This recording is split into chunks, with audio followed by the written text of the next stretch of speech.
Que 2000 personnes sont venues rendre un dernier hommage à Thomas, 16 ans, tué lors d'une fête de village à Crépol. L'enquête, elle se poursuit. Oui, 9 suspects sont toujours en garde à vue ce soir. Vous pouvez nous dévoiler de nouveaux éléments sur leur profil, Jean-Baptiste Marty, mais il faut noter que leurs noms sont pour l'instant tenus secrets. Oui, et c'est inédit dans ce type d'affaires. Consigne a été donnée aux ministres, aux forces de l'ordre et aux magistrats de ne pas faire fuiter les noms des gardés à vue, ce qui interroge. Mais selon les premiers éléments, le principal suspect, auteur des coups de couteau mortels sur Thomas, s'appellerait Chadli A. Il a 20 ans. Toujours sur ce suspect, il est domicilié à Romans-sur-Isère et selon son profil Facebook, il étudie au lycée professionnel Auguste Bouvet. Interrogé par les enquêteurs depuis plusieurs jours, il nie être l'auteur des coups de couteau. Ce que l'on sait aussi sur lui, c'est qu'il est connu des services de police pour recel de vol et port d'armes blanches sans motif légitime. 8 autres suspects sont aussi placés en garde à vue.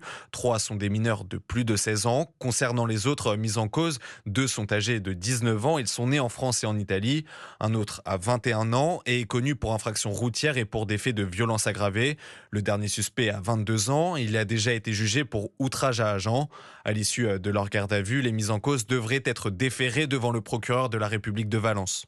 Jean-Baptiste Marty. Les funérailles du jeune Thomas ont donc été célébrées dans la collégiale de Saint-Donat-sur-l'Herbasse dans la Drôme. Certains proches avaient à la main des bouquets de fleurs blanches. Ses coéquipiers de l'équipe de rugby portaient leur maillot du club dans lequel jouait Thomas.